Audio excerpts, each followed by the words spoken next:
This recording is going to be a bit different. I want to explain, with the aid of an historical analysis, a short historical analysis, why the Most High does not want us to rely on our own understanding. Briefly said, our own understanding will trap us. There's nothing wrong with having understanding of stuff. There's nothing wrong with having knowledge. Too often people rely on the understanding they have. And when you rely on the understanding you have, you make it your understanding. The moment you attach yourself to understanding that you've gained, it's like building a wall. You develop a fortress mentality. And this fortress mentality blinds you and distracts you from seeing the bigger picture. And in this video, I'm going to use, as I mentioned before, a short historical analysis. Okay. First, I'm going to begin with the history of what we call Spain. When you look at here, this shows political situation of 1910. That's the 10th, in this beginning of the 10th century. Spain was an Islamic territory, as you can see here. All this is Islamic. You have small Islamic countries over here. They're all ran by what they would call the Caliphate or the Islamic Empire. In the north, because when the Muslims invaded Spain, they drew back the Catholic princes all the way to these shores. Many of them fled into France. But because Islam at the time was centered around Mecca, it still is today. Also politically, everything was aimed towards that region. Most of the attention of the Muslims went to the south, which is reasonable. The Muslims captured France for several months, but they had to let it go. And there were some Catholic princes in the north that established small countries. Galicia was such a country. And you also had Wasconia from the Wasconi tribe. That's where you get the Basque people of today in Spain. So you had the Kingdom of Navarre. I hope I pronounced it right, Navarre here. You had the Kingdom of Leon, the Lion Kingdom. Well, that has to do with symbolism. And you had the Castile Kingdom. Castile simply means a castle. Alright, so the Castle Kingdom and the Lion Kingdom. And you also had the Galicia Kingdom. This one was a bit older. Galicia was a nation. So that's already existed since the Roman Empire.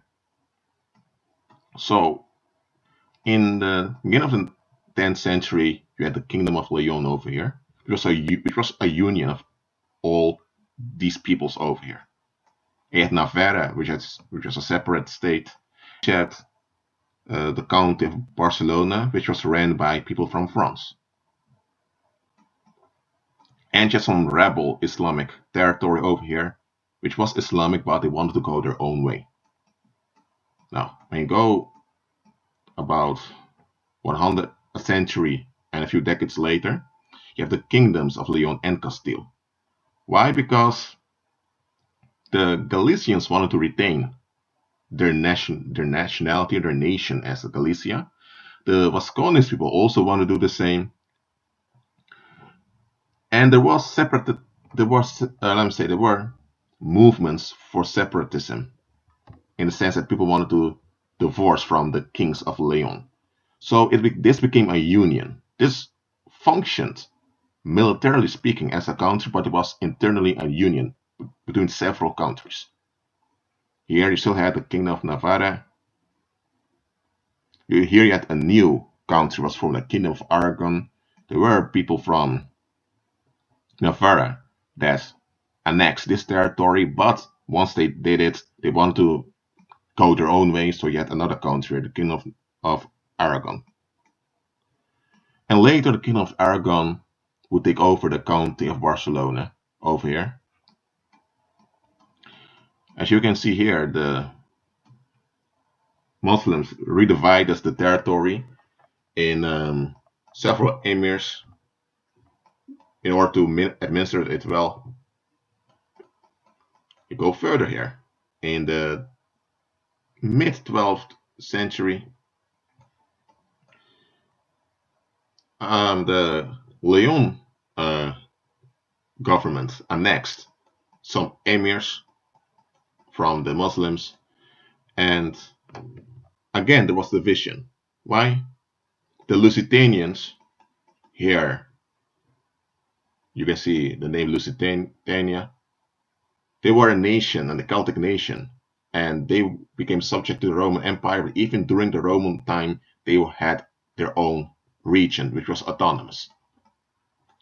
And the Muslims, well, they kind of respected it. Here they were a bit divided also between the lines. When the Galicians, with permission of the Leon administration, took over the homeland of Lusitanians, well, they gave it the name Portuscaile. Just they gave a new Latin name. But later, the Lusitanians wanted to have their own country back, as they had before the Roman era. They longed back to the past, so eventually they were granted their own nation, which they called Lusitania.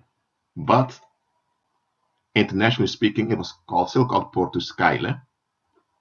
And later, the name of the country itself became Portugal. But this happened quite later, this name to Portugal. And even when the name changed to Portugal, internationally speaking, Lusitania was often used by the Lusitanians themselves. Okay, because when you go over here, when the Lusitanians conquered the rest of the territory till the south, you still had a lot of Muslims living in the south over here, but those were the people that became loyal to the Lusitanians, so they couldn't just kick them all out. So what they did was, the south here, they made it into a separate country called Algarve, and the rest, Lusitania, they renamed Portugal. Portugal became the name used for both countries over here. Why? Because they had a king called King Denis. Denis wanted his realm to function as one nation, as a unity. And they had less than 1 million inhabitants in this big region, so you can understand why he wants people to cooperate with one another. So the Lusitanians here, together with the Moors down here, they formed the nation of Portugal. And it was since then that the name Portugal became in use. But as you can see here, this was a nation. Yes, several nations in here. And here the Kingdom of Aragon has become big. But eventually, the union of Leon and Castile, or the Leon administration, became the biggest one. Over here. And here, they had, here in the south, they divided it in the Kingdom of Sevilla, Kingdom of Cordoba, or Kingdom of Jaén, Kingdom of Murcia. And when Castile, when they wanted to expand the territory of the Kingdom of Castile, the people over here didn't really feel that connected to the people that's in the north, so they have to call this the Kingdom of Toledo. So the Toledans was a new nation that came into being. And in the Aragon itself was a union. You had the Kingdom of Majorca, the Kingdom of Valencia. So you had, here you had several nations, countries that formed a union. And at the end of the 15th century, the head of state of this union over here and head of state of this union joined together, and then they called the union Spain. And later there were some Italian regions that were added to it, and some other places that became the union called Spain. So Spain was not a nation, it was not a country. It was, roughly speaking, a confederacy. Yet all these nations over here, they were under attack by Islamic pirates, and they still had the threat of being reinvaded by the caliphate.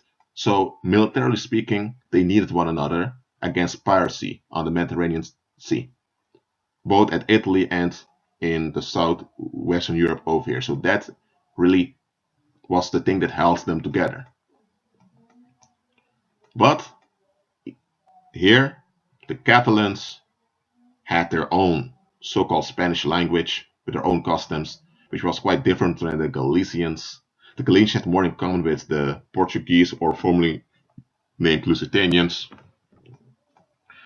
And the Asturians over here, together with other Basque peoples, well, I'm not sure if Asturia is considered a Basque today, but okay, but these people also had their native languages was different than Castilian Spanish.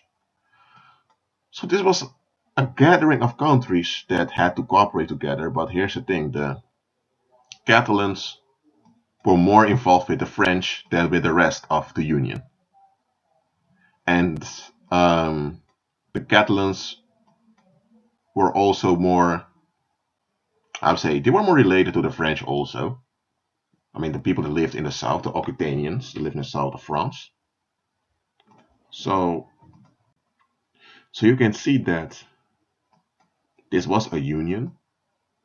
Militarily speaking, in the navy, it was united against the caliphate over here, on the Mediterranean Sea, but internally it was a big division.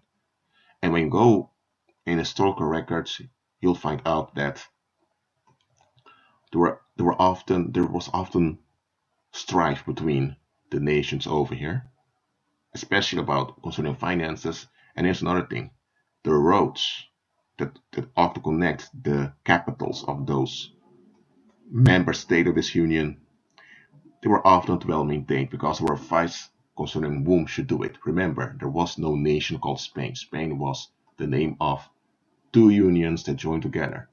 And they had a king that lived in Toledo. Later they built a new capital, Madrid. And the king of Leon was head of state of all these nations over here.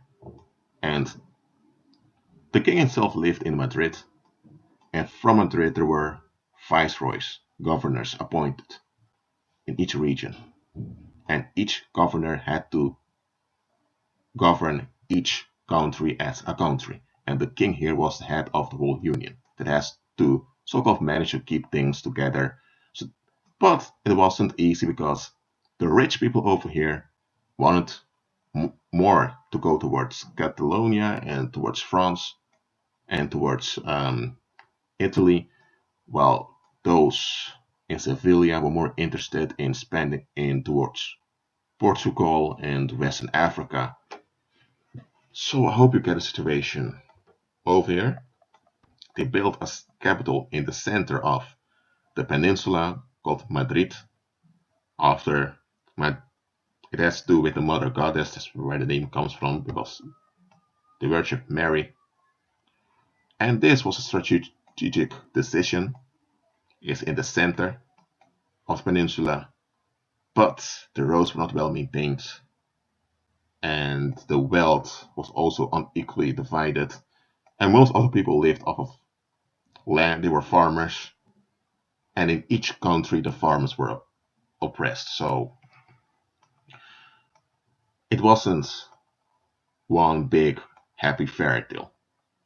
Okay, so now I explained the history of Spain briefly. Now, during colonization, the beginning of this, what we call the 16th century, it was decided that Portugal, well, it was actually ordered by the Pope, by the Vatican, that Portugal had to limit themselves to the eastern shores of South America over here, and Spain was permitted to have all the rest because Portugal used to be active almost everywhere. They had um, maritime settlements in a sense that the Portuguese came, they built settlements for trade here and there. But the Portuguese, at the end of the 15th century, there were only 1.5 million people. They had colonies in what we would call North America over here, and here also. And let's say the Lusitanian state, or let's say the Portuguese state, they couldn't manage all of that because it was too expensive. Now the Castilians, or let's say the Spanish, also wanted to get involved, so that's why this was decided. And Spain decided to focus on, well, the mountainous regions, because this over here, Amazonia, this was one big rainforest. It was inhabited by people, but it was very rare to find people over here. You would have, there were, let me say, Indian settlements here and there, but most lived near at the Pacific shores or over here. And most were over here because here you had the Inca Empire that went over here, and you had small Indian kingdoms here in the northwest. And there was a lot of silver and gold over here, so that was very attractive to Spain because, as I pointed out before, this union over here, it was economically, it was a burden. So this union needed to be financed. So they needed to have something to make this union work. Only military defense against the Ottomans and the other Islamic powers wouldn't be sufficient. So for the Spanish Union, colonization was really a necessity in order to continue their union. So that's made the situation. And as you can see here, the Spanish established capitals. An Real Audiencia is really a capital city they've established. So you can see that Panama, Bogota, Quito. Quito was an Indian town that already existed, but the Spanish rebuilt it after a Catholic model. You had Lima, which was that's really a Spanish creation. You had Chuquisaca, this is an kind of Indian name. Then you had Buenos Aires over here, and Santiago. These capital towns were administrative centers in order for them to be able to administer this whole region, because this is a very big region. And there's another thing you need to understand is that, well, the Spanish, when I say Spanish, the people of the Union of Spain, they were not really fond of, how do I say, the immigration from the Spanish Peninsula towards what they would call the New World, it was quite low. Of course, the men out of the Union, Italy was also part of the Union, most big parts of Italy, remember that. Of course, when they arrived, they often wanted to stay, and they took foreign wives from the natives over here to have children.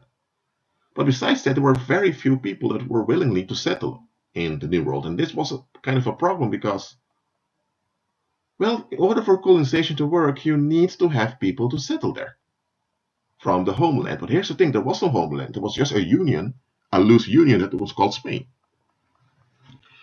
So what did the Spanish do? The Spanish realized that in order for this to work, they have to expand their union. Now, and I'm going to explain what I mean. Okay, let me look for another. Okay, let me look at. Okay, Let me. Sorry, folks. I'm looking for a picture now. I know where I put it. Well, anyway, the Spanish realized, okay, we cannot call it a Spanish colony because there is no such thing as Spain. They didn't even have a Spanish flag nor a Spanish anthem, none of that. They only had the military of the Union, in which they spoke Castilian. And even there, there were soldiers of the regions, still speaking the regional languages. So they established new countries over here. So you had the Kingdom of Granada, which was a Moorish Islamic state that became Catholic once Castile took it over. This was a country over here, and they established New Granada. Today, this is a region today we call Colombia, that became another country, and Bogota was the capital of the country. The Spanish received aid of the locals to establish this new country over here. And there were many tribes of the natives that were happy with it because they wanted to get rid of Inca rule.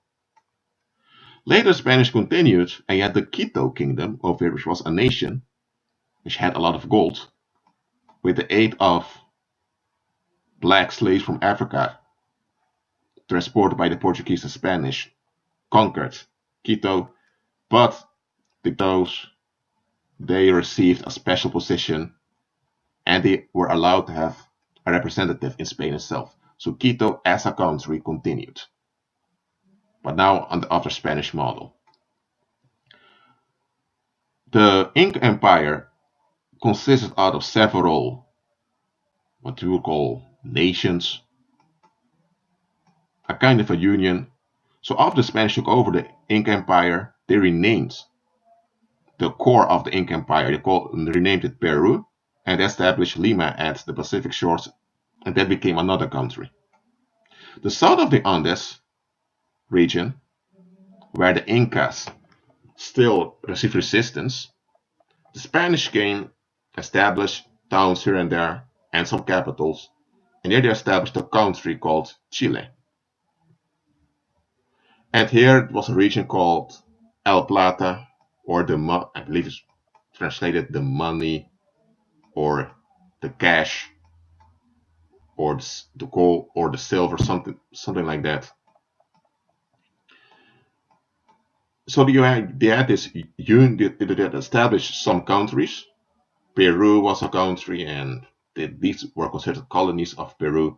Chile was a country, Quito was a country, and Nueva Granada was a country. Venezuela, well, that's another case. This was a colony of Germans that later Spanish settlers in Spanish settlers in Mexico took this over. So this whole dominion in South America, they called it Virreinato del Peru, the viceroyalty of Peru. And in that country that they called Peru, in Lima, you had an administration with a viceroy, a governor appointed directly by the king of the Spanish Union that lived here, and they had managed everything on behalf of Spain. Now remember, these were all individual countries that operated as a union. Why? Because Madrid, the capital of the Spanish Union, was way too far, so they established kind of a second Madrid here called Lima. The same they did in the north. Now this map is of a later time frame, but if you look carefully here, Santo Domingo, or Hispaniola as it was called before. Here you have Cuba, which all were two countries. Here you had the Kingdom of Guatemala, Kingdom of Yucatan, Kingdom of Mexico, Kingdom of New Galicia, Kingdom of New Santander, Kingdom of Leon, Kingdom of Nueva Extremadura, Navarre, and well, here they tried to establish some countries, didn't really work. But this in the north, they also had a second union that was administered by the Spanish Union, and this they called New Spain, or the Viceroyalty of New Spain. And wanting to know, the Kingdom of Guatemala operated mostly independent of the the administration of Mexico, because in Mexico City, which was already an imperial city of the Aztecs that the Spanish reformed, there you had a viceroy appointed by the king of the Spanish Union, and he had to have some ceremonial function to keep this sub-union in North America running. But in practicality, all these countries over here operate mostly independent, especially Guatemala. Why? Because this Spanish Union was headed by the King of Castile, so he was king of each of those countries, and they extended it by establishing two sub-unions. So both those sub-unions, the Viceroyalty of New Spain and the Viceroyalty in North America and the Viceroyalty of Peru in South America, they all consist out of countries that were established. For example, I talked about Quito was already a country, but the Spanish reformed it. The same with Mexico, was the Aztec core of the Aztec Empire was reformed. Yucatan was already a Mayan, I believe, a confederacy that originally the Spanish made it part of the country called Guatemala, but the Mayans here were resistant, so they gave them independence from Guatemala. So that's how it went. So you had all these countries, like 24 in total, because later the Spanish from Mexico went to cross the Pacific towards Asia and established another country called the Philippines. So you had around 20 till 24 countries that had the King of Castile as his head of state, and that was the Spanish Empire. So it wasn't really an empire in the sense like we say it.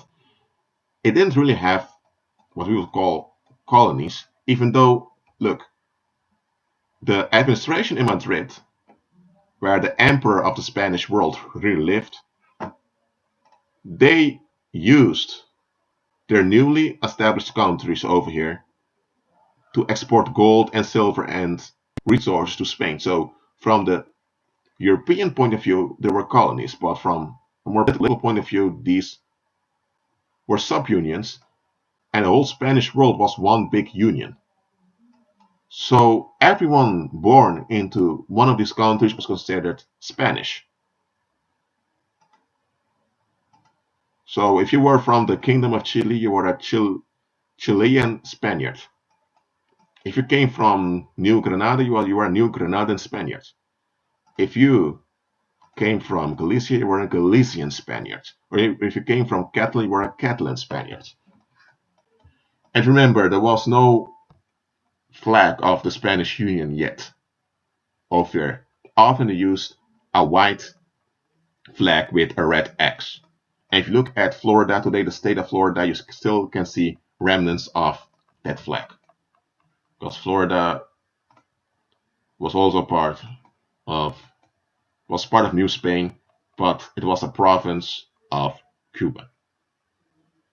Just like the Lucayan Islands, which later became renamed to Bahamas when the British took over. Jamaica was formerly called Santiago, was part of, I don't know which one. But okay. So you get the whole situation here. Now why am I talking about the Spanish Empire? Because when you look at this map over here, you can see clearly that Lima is in a strategic position for the Pacific shore. See it like this. It takes about 3 weeks for a ship to leave the Kingdom of Sevilla over here and to arrive in the south of South America. About 3-4 weeks. Just consider it a month before they arrive over here on these shores. Then over here, when it sails to Panama, they would cross over.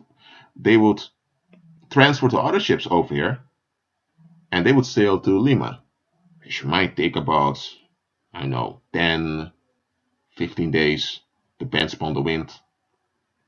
And from there, you could go all the way to the south over here, to Chile, which was another 10, maybe 10, 12 days maybe. So in total from here, the south of Chile over here was like 1 month. Then from there to Spain was another one. So the south of Chile to the western shores of Spain was a 2-month journey. Today, if you want to go from Spain to Chile, you can take an airplane within 15 or 17 hours you're there. Back then it took 2 months, so that's a long voyage. So Lima was kind of at the center of the Pacific shore. But here's the catch.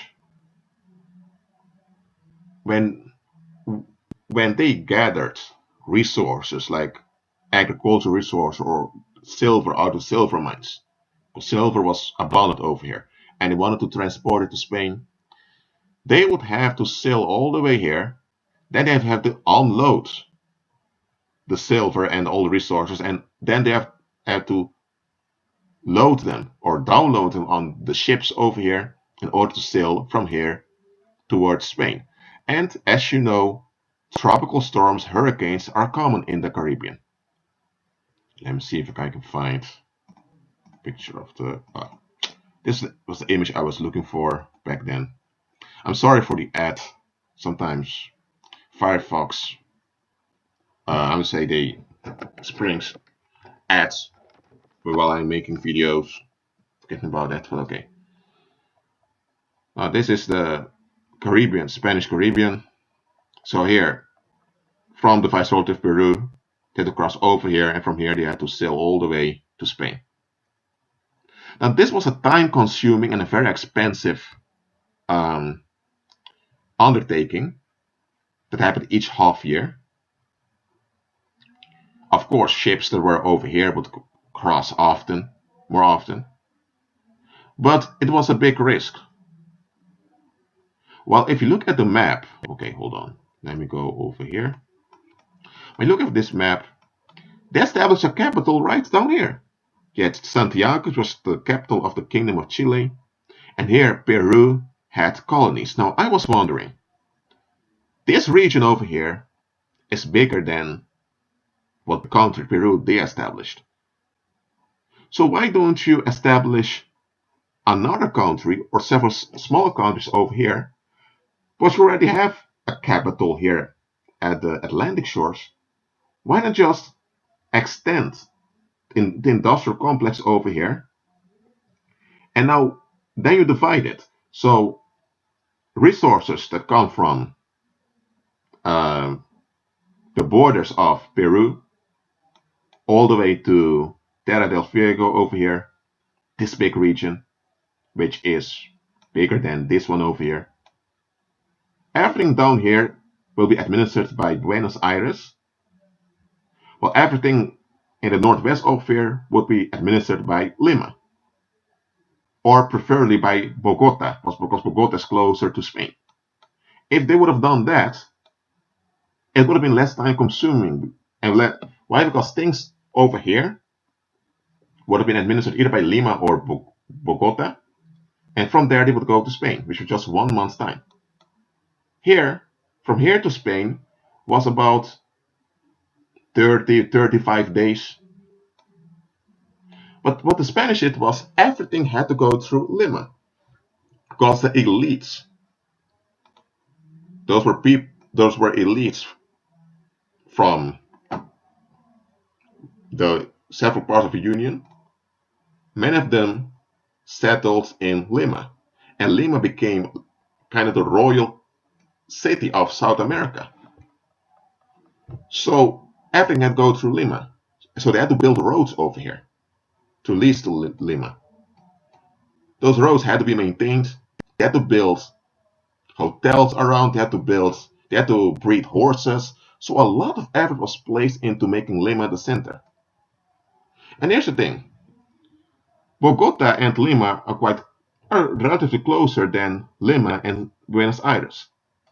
Yet more people living over here than over here also.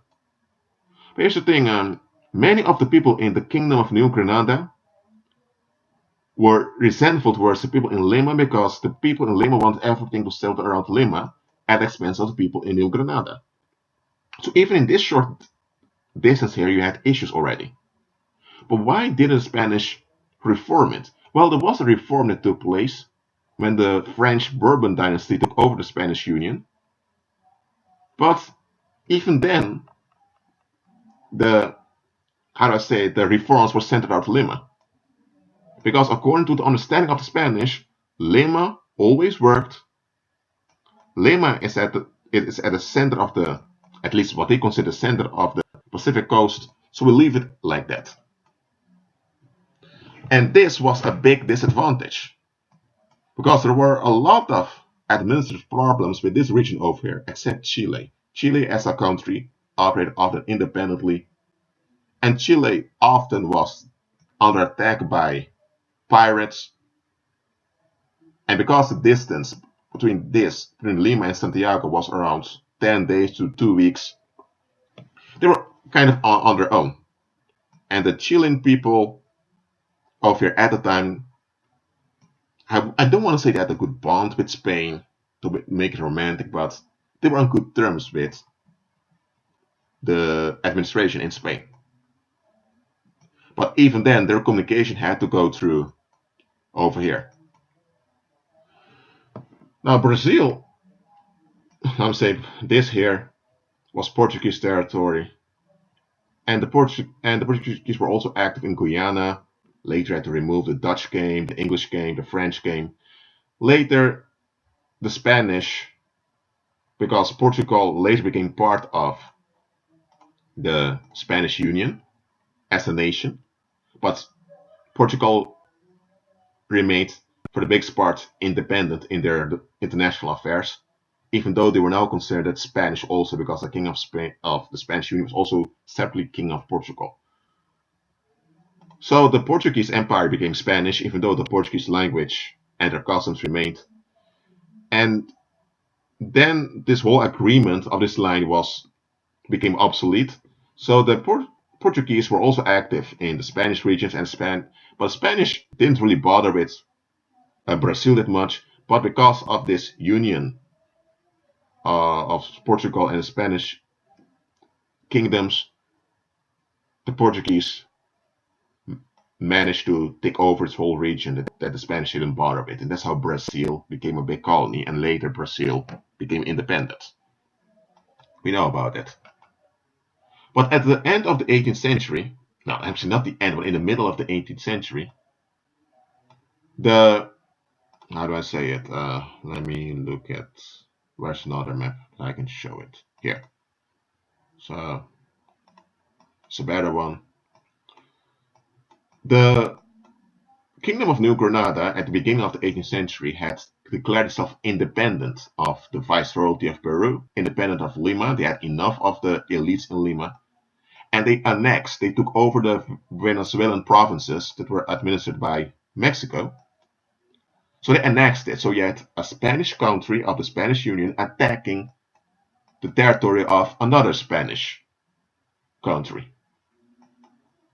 So there was war within the Spanish Union. The New Granadans took over the Venezuelan territory. They took over Panama also. And they took over the Quito Kingdom. And they formed a viceroyalty on their own. They declared Bogota the capital, and everything from here, from the mid-Andes till the Caribbean, had to be administered from Bogota. Now the people in Lima didn't want to take it. There was resistance, but eventually accepted it. But later, there were Spaniards that realized that, hold on a minute, the British are attacking the region below Brazil. There are also territorial disputes with the Portuguese about the Patagonian region. So we need to do something about it. Well, the people in Lima were thinking, who cares? Things are working fine for us. So eventually, they decided that they need to form a new country over here. And that new country was called um, Rio de la Plata, or Buenos Aires, after the capital they established over here. I don't understand why the Spanish established a capital um, around two centuries earlier, or better said, 3 centuries earlier almost. But it was a capital of what? If Lima around everything, and the capital wasn't that much in use. So they established a new country over here, which they called a viceroyalty, and a country had Buenos Aires as its capital in order to protect the Spanish citizens from attacks from foreign pirates and against the Portuguese also. At this time, the gold and silver industry of Peru had collapsed, so Buenos Aires became more relevant, and the Chilens and the now Buenos Aires of this new country, they all, not all, but most of them began to have contact with Europe directly through Buenos Aires. So Lima kind of became irrelevant. And also you had the viceroyalty of New Granada over here, and Venezuela became a separate country as a separate kingdom. So Lima's time was over, for real.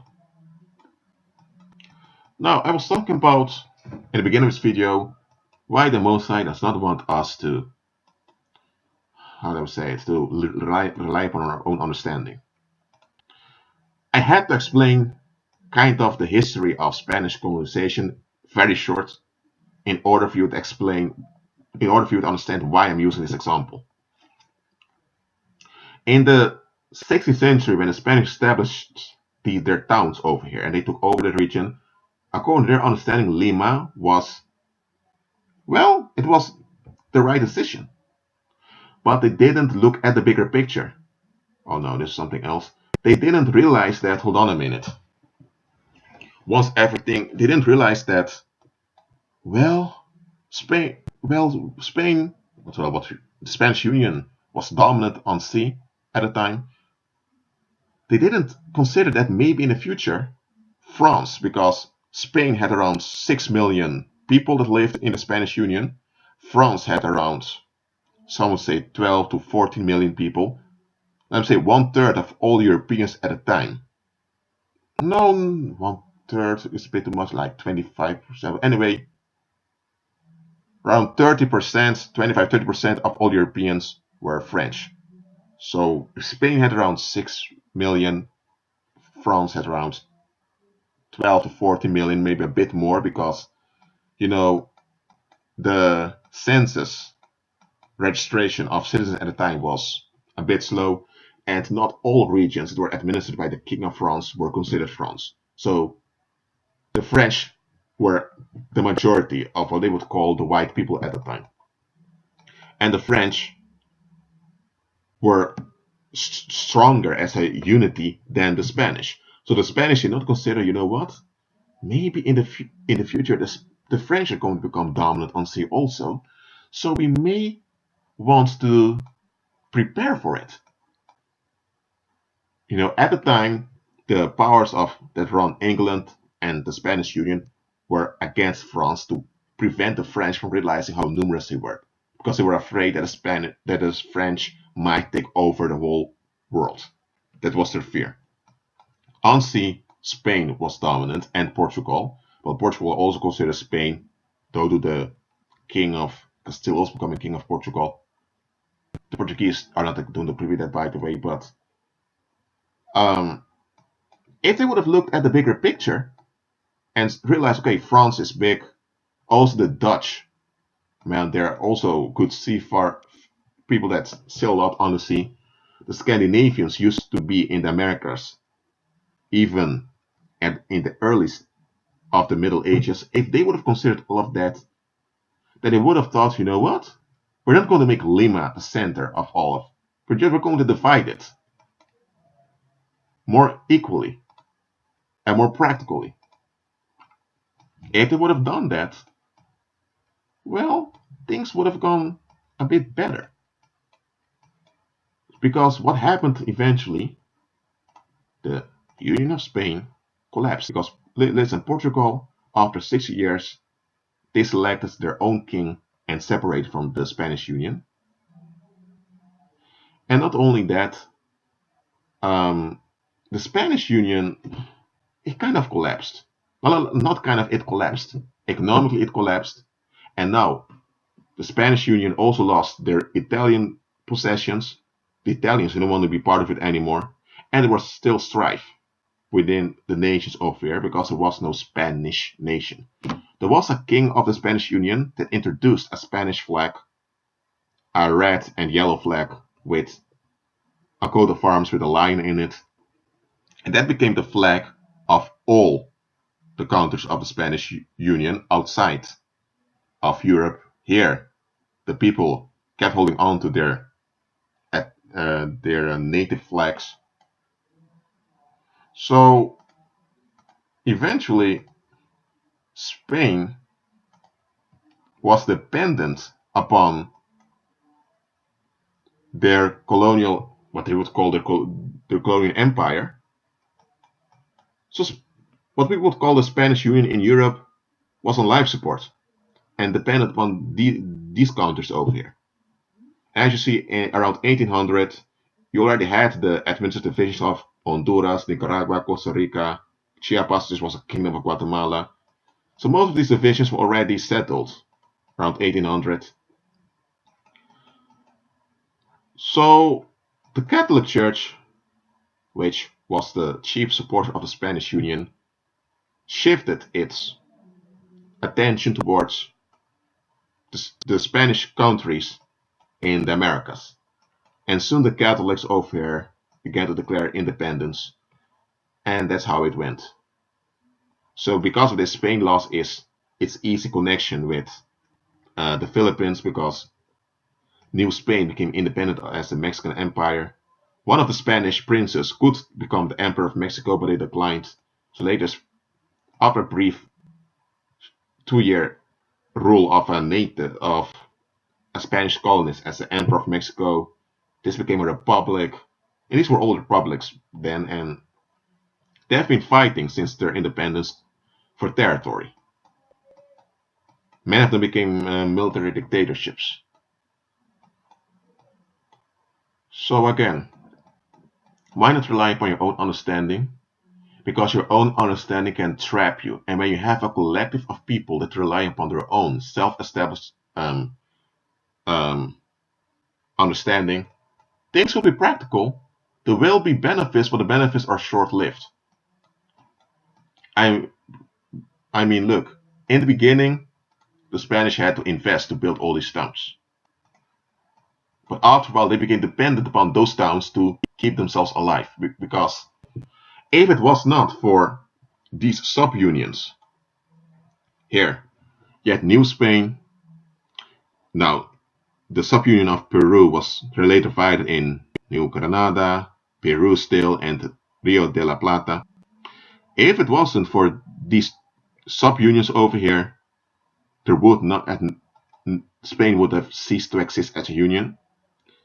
And it's these sub-unions that kept the Union of Spain alive, and later it became a country called Spain in the 19th century. But even till today Spain is a kingdom again. It was a military dictatorship or so-called republic for a while. Even today, you still have the Catalans that want to leave. And during the 1970s and 80s, you had a lot of terrorist attacks in the Basque region because they wanted to become independent. But did the Spanish learn of their, I would say, 500-year history? Well, kind of. Kind of. But here's the thing. those sub-unions that are now independent, as independent, so-called independent states, they also are holding on to structures established by the Spanish colonists during the colonial times. I'm not talking about the borders, because the Kingdom of Quito today is Ecuador. I'm not talking about that, but the fact that they don't look at the bigger picture. So not looking at the bigger picture is something, it's a common for worldly people. Very few worldly people look at the bigger picture. For example, Louisiana was a French colony. The French wanted a colony, but they didn't want to invest. How do you want a colony that you don't invest in? So when it became a mess, they gave it to Spain, because the King of France and the King of Spain, they were cousins, because a French dynasty took over the Spanish Union. But after about, I know how many years, after around 5 decades, something like that, the Spanish said, okay, take it back, please. At the time, it was Napoleon as a republic, and Napoleon sold it to the United States, and that was Louisiana purchased. That's how the United States as a nation began to grow. You can see it over here. This United States in 1800, and this became French, and the French sold immediately, and this became part of the United States. Okay? And this Oregon territory was Spanish to new governed by Mexico, but the British didn't agree. There was a whole other thing. So I'm going to close this recording now. And it's been over, I believe, 50 minutes. I'm not sure of it. Yeah, yes. It was over 50 minutes. As I mentioned before, I don't really make such a long historic analysis for this YouTube channel. But I thought, you know what? History is one of my passions. I know a lot about history. I also am a bit experienced in putting historical events in context. I look at it from the bigger picture. So I thought, why not? It's one of the gifts I have, so I'm using it. It has been quite a long video, I know. But I wanted to show you, demonstrate to you, that even nations often don't look at the bigger picture. They don't. I mean, think about it, y'all.